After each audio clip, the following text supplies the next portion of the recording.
Pangdam Jaya Jayakarta akan melakukan press release terkait dengan penyerangan terhadap anggota Polri yang sedang melaksanakan tugas.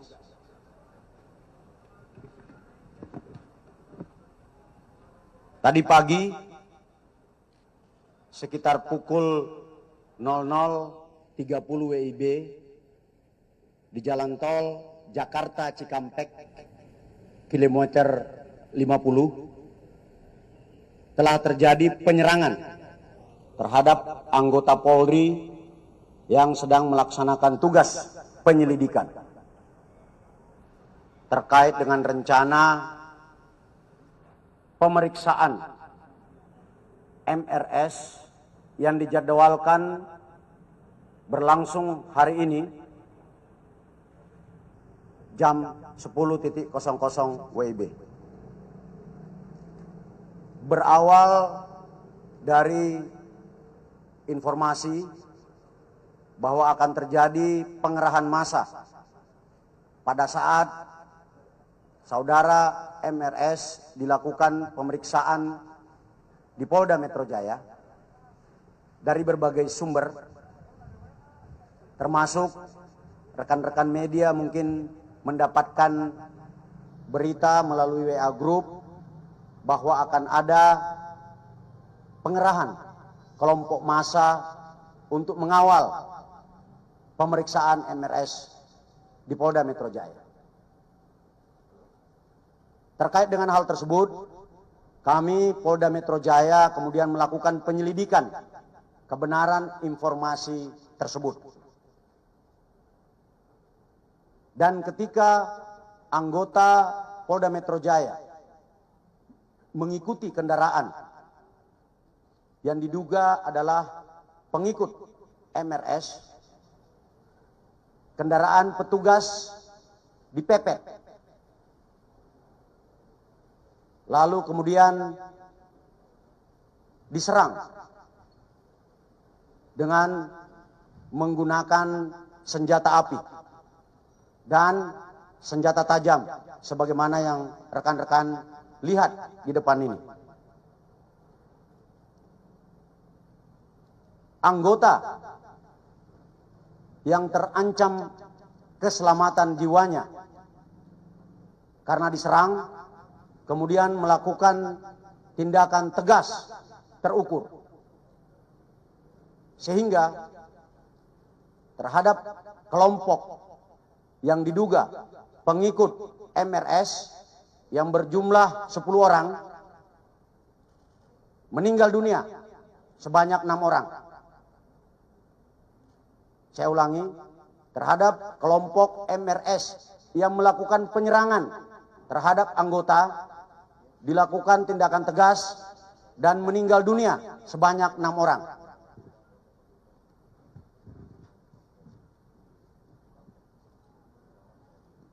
Untuk kerugian yang dialami oleh petugas adalah sebuah kendaraan yang rusak karena dipepet serta terkena tembakan dari kelompok yang melakukan penyerangan. Pada kesempatan ini, kami menghimbau kepada saudara MRS agar mematuhi hukum, memenuhi panggilan penyidik dalam rangka pemeriksaan.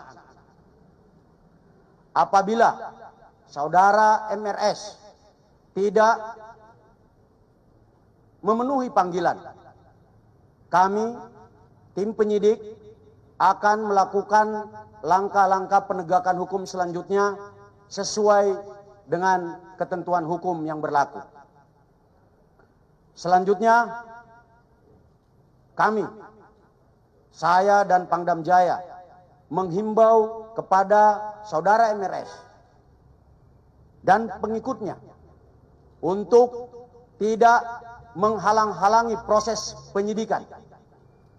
Karena tindakan tersebut adalah tindakan yang melanggar hukum dan dapat dipidana. Dan apabila tindakan menghalang-halangi petugas, membahayakan keselamatan jiwa petugas, kami, saya bersama Pangdam Jaya, tidak akan ragu untuk melakukan tindakan yang tegas. Sekian, rekan-rekan sekalian, terima kasih. Mungkin ada yang ingin ditanyakan, rekan-rekan? Melarikan diri.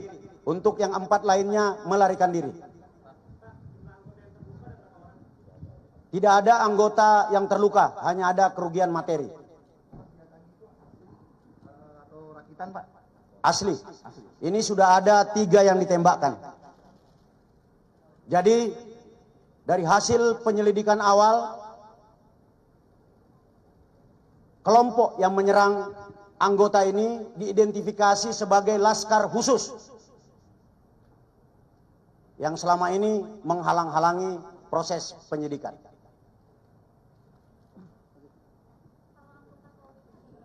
Anggota Polri yang bertugas untuk memonitor pada saat kejadian sebanyak 6 orang, 1 unit. Membahas hal ini kita sudah terhubung dengan pakar hukum Jamin Ginting. Selamat siang Pak Jamin. Selamat siang. Terkait dengan dugaan adanya rencana kerumunan massa ataupun para pengikut dari Rizik Syihab, bagaimana tanggapan Anda? Ya, konteksnya penegak hukum yang melaksanakan aturan hukum sesuai dengan tugas dan tanggung jawabnya itu mewakili negara. Jadi konteksnya dia bisa memiliki daya upaya paksa mewakili negara untuk ketertiban umum. Nah, setiap orang, barang siapa dengan kekerasan ataupun ancaman kekerasan melawan seorang pejabat yang sedang menjalankan tugasnya, sesuai dengan pasal 212 itu ada ancaman pidananya. Demikian juga dalam pasal 216 KUHP, ya, tidak menuruti perintah atau permintaan yang ditentukan oleh undang-undang oleh pejabat tersebut, maka akan dikenakan pidana tersendiri begitu. Jadi tidak boleh kita melakukan upaya yang sifatnya kekerasan atau ancaman kekerasan terhadap pejabat negara ataupun petugas yang sedang melaksanakan tugas dan tanggung jawabnya. Begitu, Mbak. Baik, ada 6 orang yang meninggal dunia dari pengikut Rizik Syihab karena ini merupakan tindakan tegas dari aparat kepolisian yang tentunya menyelamatkan diri. Bagaimana tanggapan Anda hingga ada senjata tajam dan juga ada senjata api? Saya kira ini harus diselidiki juga, artinya tindakan-tindakan tersebut, apakah tindakan-tindakan yang benar-benar memenuhi unsur untuk diambil tindakan terhadap perilaku-perilaku seperti itu.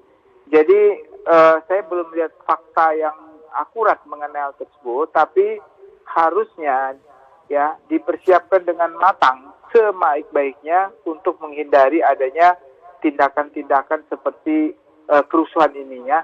Artinya ada tindakan-tindakan yang ini sudah sangat berbahaya ya tentunya, karena nantinya ini gelombang pertama, bisa aja ya nanti kita khawatir ada gelombang kedua, ketiga dan seterusnya. Jadi ini harus ada siaga sekali yang harus dipersiapkan oleh para kepolisian kita ini.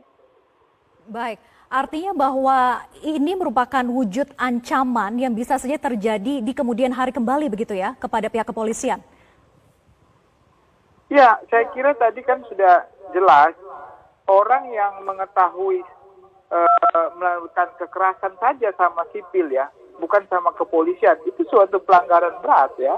Artinya ancamannya ada penganiayaan ya di pasal-pasal tentang 351, bahkan penganiayaan berat gitu. Apalagi kalau perbuatan itu dilakukan terhadap pejabat yang sedang melaksanakan tugas kenegaraan, dalam hal ini penegak hukum. Nah itu artinya kan ada niat, kehendak yang sebenarnya sudah dipersiapkan. Dan ini perencanaan. Kalau perencanaan itu hukumannya bisa lebih berat lagi kira-kira.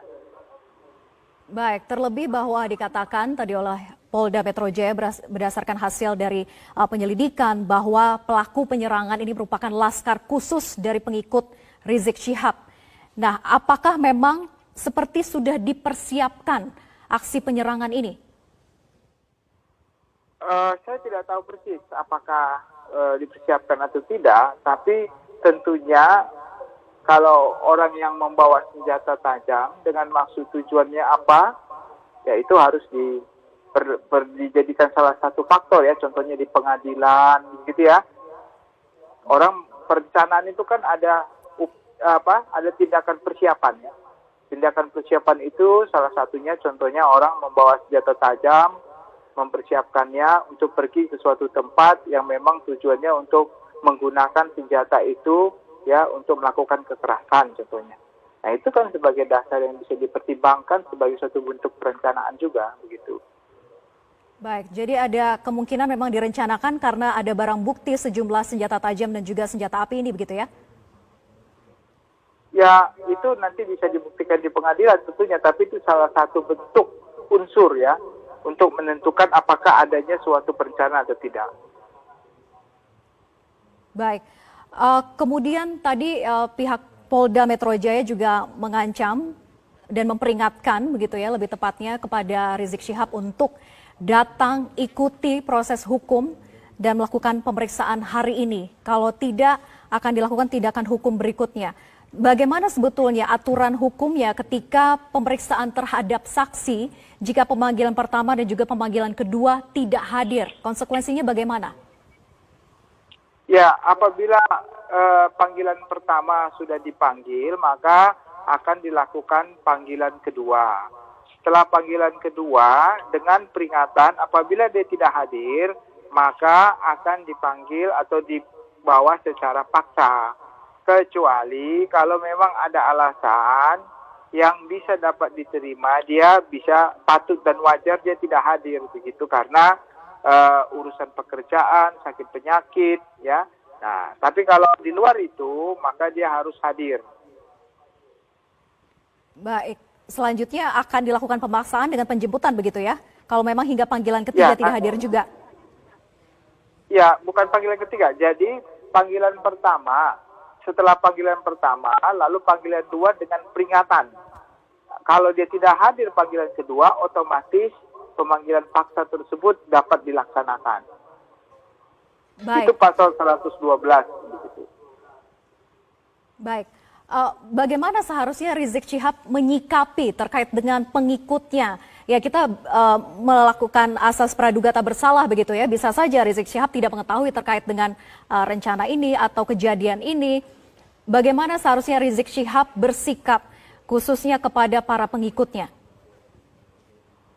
Ya tentunya dalam proses pemeriksaan seperti ini, ya kita harus menghormati aturan hukum yang ada.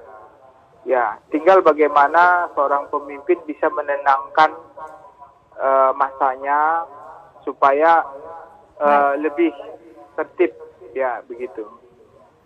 Baik, terima kasih Pak Jamin Ginting sudah bergabung bersama kami di